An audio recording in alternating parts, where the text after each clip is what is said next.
Hello guys, Sat Sri Akal. Welcome back to Harithvi Bahl and mama rocks. तो ये दोपहर का टाइम है। हम लोग इस टाइम मैं और हरिथ्वी शॉप से ऊपर आते हैं खाना खाने के लिए। खाना तो आपको पता ही है, मैं सुबह ही सारा बना के जाती हूँ। तो खाना खा चुके थे हम, ज्योति को भी मैंने भेज दिया था और हरिथ्वी अब ज्योति के पास नीचे जा रही थी। मैंने उसकी वाटर बॉटल फिल कर दी। ये चूड़ा देखिएगा आपको कैसा लग रहा है। ये मैंने मिक्स एंड मैच करके पहना है और मुझे बहुत अच्छा लगा है। जब से मैंने वो अपने लहंगे वाला शूट किया ना, तो उसके बाद मैं अब डेली इसी तरह इस चूड़े को पहन लेती हूँ। तो हरिथ्वी को मैंने ज्योति के पास भेज दिया था क्योंकि मैंने बर्तन अभी धोने थे और अभी मैंने आज सोचा था कि किचन की क्लीनिंग में अब डे टाइम में ही आज करके जाऊंगी, क्योंकि आपको पता ही है बार बार वो क्या बोलना मेरी हालत का। तो जब मुझे लगता है ना मेरी बॉडी में एनर्जी है, तो उस टाइम मैं अपनी बॉडी की एनर्जी को फुली यूज़ कर लेती हूँ, क्योंकि हर टाइम मेरी बॉडी में एनर्जी नहीं होती। तो यहाँ पे मैं किचन साफ़ करने से पहले मैंने फ्रिज को देखा। ये मेरा दूसरे तीसरे दिन का काम होता है कि मैं देखती हूँ कौन सी चीज़ें पड़ी हैं, किनको यूज़ करना है, कौन सी ख़त्म हो रही है।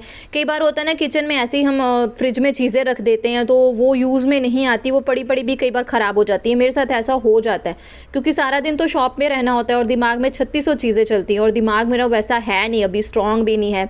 बहुत सारी चीज़ें इसमें आलतू फालतू की चलती रहती हैं। तो मेरे थोड़े थोड़े ना काम करने के तरीके हैं।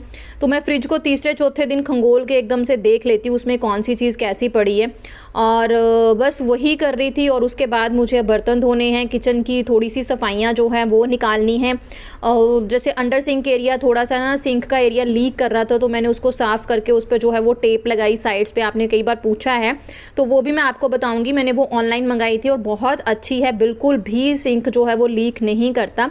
और यहाँ पर मैं अब फटाफट से बर्तन धोने लग गई थी। बर्तन धोने के बाद ही जो है वो मैं किचन की सफाइयाँ शुरू करूँगी। और दोपहर को सारा काम करके मुझे 1-1.5 घंटा लग जाता है, फिर मैं नीचे उतरती हूँ। मैं शाम के लिए काम छोड़ के नहीं जाती, क्योंकि फिर ऐसा होता है कि शाम को आने के बाद वैसे ही थकावट बहुत सी हुई होती है। और कई बार तो जो मेरी दवाइयाँ हैं ना उनकी वजह से भी मुझे फ़ीवर हो जाता है, क्योंकि वो डाइजेशन में प्रॉब्लम क्रिएट करती हैं और आपकी डाइजेशन ख़राब हो तो उसकी वजह से भी आपको फीवरिश फील होता है। तो स्ट्रेस की दवाई मेरी एक फ्रेंड है बहुत अच्छी, जो मेरे से स्कूल टाइम से मेरे साथ पढ़ाती थी, उन्होंने मेरे साथ डिस्कस किया कि उनको भी ऐसे इश्यूज़ हो रहे हैं तो उनको क्या करना चाहिए। दैट्स वाई मैं आपके साथ इन चीज़ों को डिस्कस करती हूँ, क्योंकि आजकल हर लेडी के साथ ऐसी प्रॉब्लम है। हर एक बंदे को किसी न किसी वजह से स्ट्रेस होती ही होती है। कोई समझ जाता है, किसी का लेवल बहुत ज़्यादा बिगड़ जाता है तो दवाई लेनी पड़ती है। लेकिन कोशिश करें जितनी लाइट दवाई ली जाए उतनी लाइट दवाई लें, और जितना आपसे खुद को ठीक खुद किया जाता है उतना करें। क्योंकि मैं बहुत लाइट दवाई लेती हूँ, पहले मैंने बहुत स्ट्रॉन्ग दवाइयाँ खाई हैं। बस मैं किसी की अब परवाह नहीं करती। जिस तरह से मुझे लगता है कि मैं ठीक रहूँगी मैं वैसे ही रहती हूँ। पहले मैं टेंशन लेती थी कि कोई मेरे बारे में क्या सोचेगा, नहीं मुझे सबको देखना है, नहीं मुझे ये भी करना है, लोग सोचेंगे कि ये अपने आप में रहती है या इसकी दिमागी हालत ऐसी है। ये चीज़ें मैं सोचती थी शुरू शुरू में, लेकिन अब मैं ये चीज़ें ना सोचती नहीं, अपने दिमाग पे नहीं आने देती। अब मैं सिर्फ अपने बारे में सोचती हूँ, क्योंकि मैं ठीक रहूँगी तो मेरा घर ठीक रहेगा और मोर ओवर मेरा बच्चा सही रहेगा। और अगर मुझे कुछ हो जाएगा तो फिर मेरे बच्चे को बहुत सारी प्रॉब्लम्स क्रिएट होंगी। दैट्स वाई बहुत सारी चीज़ों को सोचना छोड़ दिया है। तो अंडर सिंक एरिया मैं यहाँ साफ़ करने बैठ गई थी, क्योंकि यहाँ पे ना लीकेज होने की वजह से अंडर सिंक एरिया बहुत ख़राब सा हो रहा था। तो कई बार डेली डेली ये चीज़ें साफ़ नहीं होती तो कॉकरोचेस आने का खतरा रहता है। दैट्स वाई मैंने आज ठान ली कि मुझे इसकी मुरम्मत जो है वो अच्छे से करनी है। बाकी तो जो मेरे से रिपेयर हो पाती थी वो मैंने कर ली है। मिस्टर बहल आएंगे तो फिर वो देखेंगे कि इसमें क्या प्रॉब्लम है। वैसे तो हमने सिंक नया लगाया था, लेकिन फिर भी खुद लगाया था, प्लम्बर से नहीं लगवाया था। तो इसमें लीकेज हो जाती है, सीमेंट निकल जाता है और लीक होना शुरू हो जाता है और नीचे पानी गिरता है। और यहाँ पर मैंने बेगोन स्प्रे डाल दी अंडर सिंक एरिया को साफ़ करने के बाद अच्छे से, और फिर मैं नीचे जाते टाइम इसे खुला छोड़ जाऊंगी अच्छे से, अगर कुछ सलाब सी सिलन है तो वो निकल जाए। और यहाँ पे अब हम पुराने गाने जो है वो बंद कर देंगे और अब हम नीचे चलेंगे। और यहाँ पे मैंने ब्यूटी ब्लेंडर और ब्रशेस धोए थे, 2 दिन मैंने ऐसे ही रख छड़े, 3 दिन अब सूख गए हैं। तो शाम को इनको भी उठा के जो है इनकी जगह पे रखना है। मैंने ना अपना शादी का लहंगा डाल के मेकअप लुक किया था और उस पर बहुत प्यारे प्यारे कमेंट आए, उसके लिए thank you thank you thank you thank you.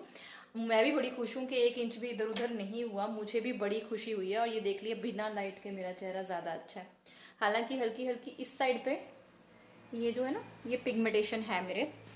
तो ये ब्रशेस मैंने पिछले कल धोए थे, क्योंकि उस दिन मुझे ब्रश नहीं मिल रहे थे तो मैंने धोए थे। आगे ये सूखे नहीं है, इनको शाम को सुखाऊंगी। मतलब शाम को रखूँगी उठा के, थोड़े से सूख जाएं। और ये मैंने आम डाले थे, आलू बॉयल किए थे 2, क्योंकि ऋत्वी आलू का पराठा मांग रही है, तो देखती हूँ शायद रात को ही बना दूँ, तो मैंने बॉयल करके रख लिए हैं। वैसे तो मैं रात को देती नहीं हूँ, पर देखूँगी अगर मान गई वो किस तरह से होता है। तो मैंगो मम्मी डैडी लेके आए थे, मेरे सासू माँ और ससुर जी, तो मैंने सोचा खा ही लेती हूँ, लगे हाथ नहीं तो रह ही जाते हैं। तो मैंने ठंडे पानी में डाला था, फिर ज्योति को भी दे दूँगी। फिर मुझे ना हो जाता है कभी ज्योति, क्योंकि अभी ज्योति पूरा दिन मेरे साथ रहती है, तो उसे कोई चीज़ ना दूँ तो मुझे हो जाता है। बाकी किचन मेरी साफ़ हो गई है, ये अंडर सिंक का जो एरिया उसको साफ़ किया है। मेरे को ना पॉलीथीन रखने के लिए कोई जुगाड़ नहीं मिल रहा, तो उसके लिए मुझे अब जुगाड़ बनाना है। ऑनलाइन कुछ देखती हूँ, पॉलीथीन रखने के लिए मंगाती हूँ। उससे मेरी बस यही चीज़ है जो मुझे अपनी किचन में ना गंदी लगती है। तो बाकी सब मेरा हो गया। अब मैं पानी पीऊँगी और नीचे चली जाऊँगी। ये मेरा दोपहर का, आज बनाई थी कुल्थ की दाल, बहुत टेस्टी बनी है, ऋत्वी की फेवरेट है। और जब कुल्थ बनते हैं ना, ऋत्वी उसको मतलब इतना यम्मी यम्मी करके खाती है। और ऋत्वी को चाहिए होता है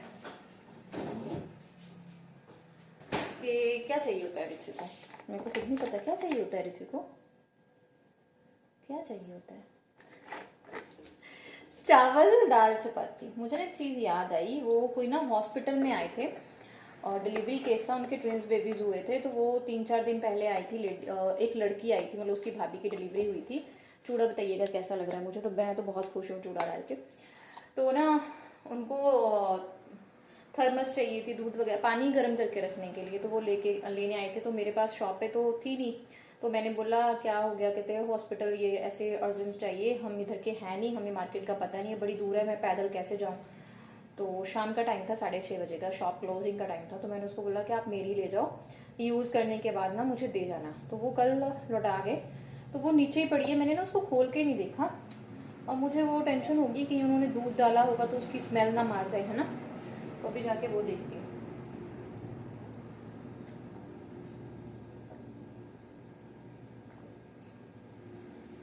सो फ्रेंड्स, टाइम हुआ है शाम के 7:10।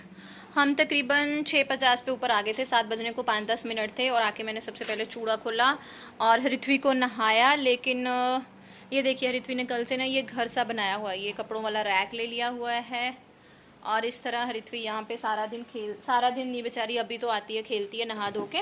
अब मैं ऋत्वी को एसी लगा दूँगी और बच्चा आराम से बैठ के अपना खेल लेगा। एसी का बटन पीछे से बंद है यार, मैंने किया था, अभी ऑन कर दो फिर।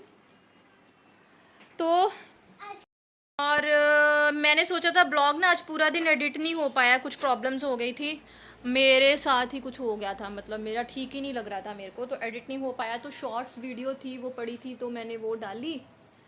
और अब सोच रही थी ऊपर आके एडिट करूँ, लेकिन जैसे ही ऋत्वी को नहलाया तो उसके चोट लग गई। जो बाथरूम में वो सामान रखने के लिए रैक थे वो स्टील के हैं, और वो मेरे तो कितनी बार लगा है, तो मैं तो ऐसे इग्नोर कर देती थी, एसी नहीं चल रहा।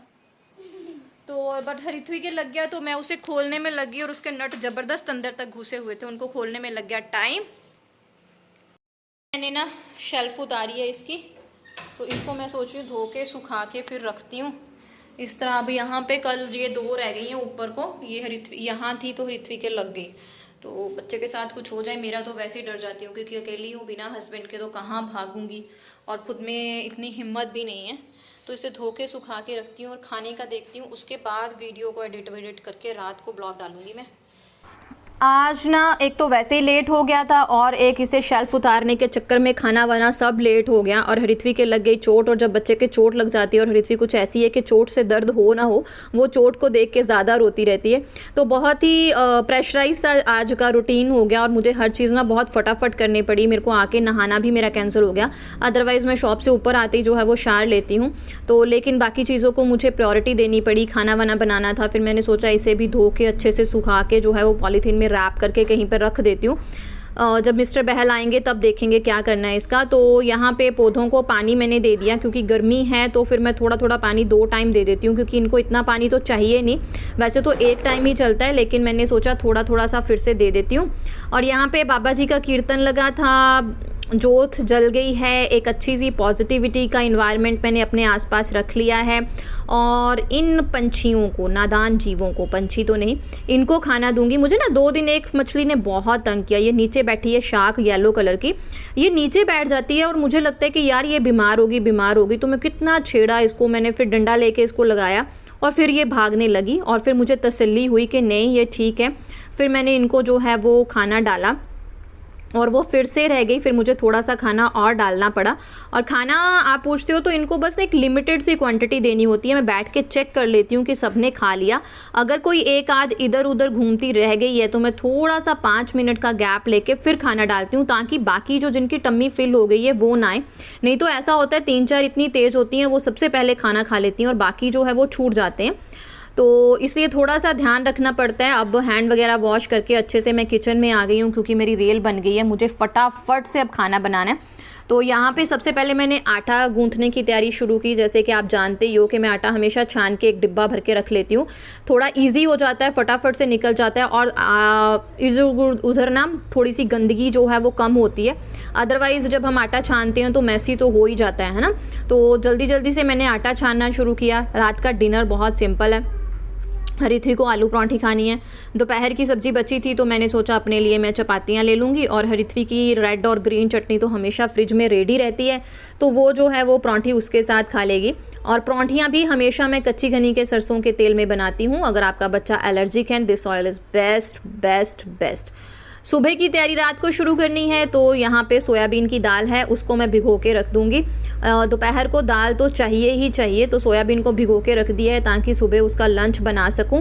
और जो नॉन वेजिटेरियन होते हैं उनका तो प्रोटीन इंटेक जो है वो फुलफ़िल हो ही जाता है, हम जैसों का प्रोटीन इंटेक कम रह जाता है। दैट्स वाई मैं चीज़ों का ध्यान रखती हूँ। और यहाँ पे पॉलीथीन मैंने इस साइड पे टेम्परेरी लगाए हैं, अभी इनके लिए कुछ अच्छी सी चीज़ मंगवाऊँगी जो रखूँगी।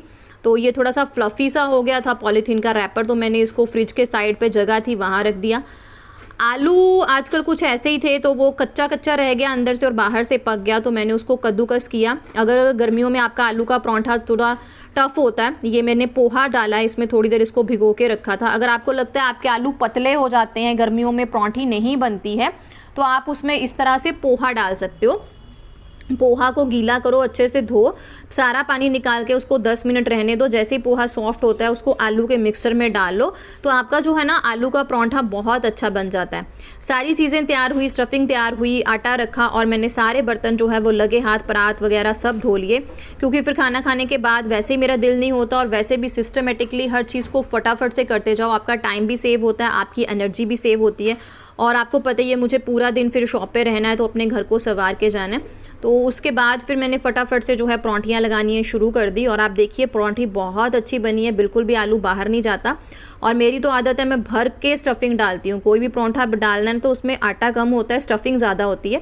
तो गर्मियों में आप इस ट्रिक से जो है अच्छे से परांठी बना सकते हो। नहीं तो मोस्टली ऐसा होता है कि आलू पतले होते हैं और गर्मियों में आलू की परांठी बनाना थोड़ा सा जो है वो टफ़ हो जाता है। मेरे लिए तो बहुत ज़्यादा टफ़ हो जाता है भाई, क्योंकि मैं कुकिंग में इतनी एक्सपर्ट नहीं थी, अब हो रही हूँ धीरे धीरे। तो यहाँ पे फटाफट से परांठियाँ बन रही हैं, आप लोग भी आ जाइए, आप लोग भी टेस्ट कीजिए। रात को वैसे परांठी खानी नहीं चाहिए, लेकिन बच्चों की ज़िद के आगे कई बार हमें झुकना पड़ता है। हरिथवी को एक्चुअली ना रात को कुछ स्पेशल सा चाहिए होता है, क्योंकि दोपहर को सुबह वो बैलेंस्ड डाइट लेती है, तो दोपहर को दाल चावल हो जाते हैं, उसकी चपाती हो जाती है, सुबह भी अच्छी खासी उसकी ब्रेकफास्ट होता है प्रोटीन रिच। तो रात को उसे होता है कि कुछ ना मुझे अलग हट के मिले, तो फिर मैं ट्राई करती हूँ। कई बार उसको कोई मैक्रोनी बना दी, कई बार उसको दही वाले आलू बना दिए, कई बार तंदूरी पनीर बना दिया, ऐसी चीज़ें उसको जो है वो रात के दे देती हूँ। हाथ से सारा आटा इसलिए समेटा है क्योंकि अगर मैं इसे कपड़े से पोंछूंगी ना तो पहले ही आटा कपड़े को लग जाता है और कपड़ा पहले ही गंदा हो जाता है, दैट्स वाई। तो हाथ से जितना आटा समेटा जाता है मैं उतना हाथ से आटा समेट लेती हूँ, और उसके बाद जो है वो मैं कपड़ा जो चलाती हूँ। और आपको पता है ये एक परांठी एक्स्ट्रा बनाई थी मैंने, अगर हरिथवी मांगेगी तो हरिथवी खा लेगी, अदरवाइज़ मेरा थोड़ा सा मैंगो शेक हो जाएगा, दोपहर का सामान पड़ा है उसी से मैं चला लूँगी। और किचन यहाँ पे साफ़ हो गया अच्छे से, किचन जो है वो सारी साफ़ हो गई, डस्टबिन वगैरह सब बाहर रख दिया। ये बर्तन है, थोड़े से सूख जाएंगे तो लगाऊंगी। और ये बनाना क्लिप है, ये हरिथवी की चाची ने मंगवाए थे अपने लिए, उसे पसंद नहीं आए तो इसे शॉप पे दोबारा से रखना है। बस यहाँ पे मैंने दूध डाल लिया है अपने लिए ठंडा, क्योंकि मुझे 9 बजे के करीब दवाई लेनी है, 9:20 और 25 तक दवाई लेनी होती है। तो ये जब तक अभी ज़्यादा ठंडा है, थोड़ा इसका टेम्परेचर ठीक होगा फिर मैं दवाई खाऊंगी। किचन साफ़ हो गई है। अब लिविंग रूम की डस्टिंग मैंने कर ली, बस साथ वाले बेडरूम की करनी है। और ये वाला ऋत्वी का स्टडी टेबल है, ये बहुत ही गंदा हो रखा है। गंदा इन द सेंस वो चीज़ें निकालती है रखती है अपनी मर्ज़ी से, तो मैं उसे भी कुछ भी नहीं कहती, जैसे उसको चाहिए छुट्टियों में वो वैसे ही करें। साथ वाला रूम है उसको थोड़ा सा साफ़ करूँगी क्योंकि वो मैसी सा हो रखा है। 2-4 दिन से मैं कपड़े ना ऐसे उस पर फेंक के जा रही हूँ, इसको जल्दी से ठीक कर लेती हूँ। फिर मैं यहाँ साइड वाले रूम में आ गई थी क्योंकि ये प्रेस वाला जो टेबल था ये सारे कपड़ों से ऐसे ही भरा हुआ था। जितने भी कपड़े मैं आजकल धो रही थी ऐसे ही रखे जा रही थी ऊपर। हरित्वी के तो मैं साथों साथ लगे हाथों ही लगा लेती हूँ। अपना थोड़ा सा कई बार होता है ना, लेज़ी हो जाती हूँ यार, थक जाती हूँ, सारा दिन अकेली जान बीमारियों से घिरी हुई हूँ तो थक जाती हूँ। तो कुछ चीज़ें होती हैं जिनको मैं प्रायोरिटी नहीं देती। मेरा लहंगा वैसे ही पड़ा था ये, बट ज्योति की हेल्प से रखा जाएगा क्योंकि ये बॉक्स बेड में रखना है और बॉक्स बेड बहुत भारा है, मेरे अकेली से ये काम होगा नहीं, दैट्स वाई। तो सारे कपड़े वपड़े समेट लिए मैंने सारी चीज़ें। और बस अब जो वो ब्रेक लगने वाली है मेरे नाइट रूटीन पे, और इसी तरह बस दोपहर से लेकर रात तक भाग दौड़ होती है, फिर सुबह से लेकर दोपहर तक होती है जो आपके साथ शेयर करती रहती हूँ मैं। हो गया 9:20 और मैंने अपना शार लेके अच्छा सा स्किन केयर भी कर लिया है। यहाँ पे हरित्वी को जितना मैंने होमवर्क दिया था, हरित्वी कंप्लीटेड और फिनिश। आज मुझे इसको समझाना है सोते टाइम और फिनिश और कंप्लीट में क्या फ़र्क होता है, ये मैंने सोचा। मैं रोज़ इसको सोते टाइम कोशिश करूँगी आज से कि एक वर्ड अलग सा समझाऊँ। हरित्वी का होमवर्क कंप्लीट हो गया है, मैं भी दवाई खाऊंगी और उसके साथ ही हरित्वी को सुला देंगे, फिर हम सो जाएंगे। ब्लॉग का एंड यहीं पे करती हूँ। पीछे हरित्वी ने बहुत अच्छा अपना घर बना रखा है 2-3 दिन से, और ये 2-3 दिन रहेगा। Thank you very much guys इतना ज़्यादा प्यार देने के लिए। Bye bye. चैनल को सब्सक्राइब और शेयर ज़रूर करें। Bye, good night.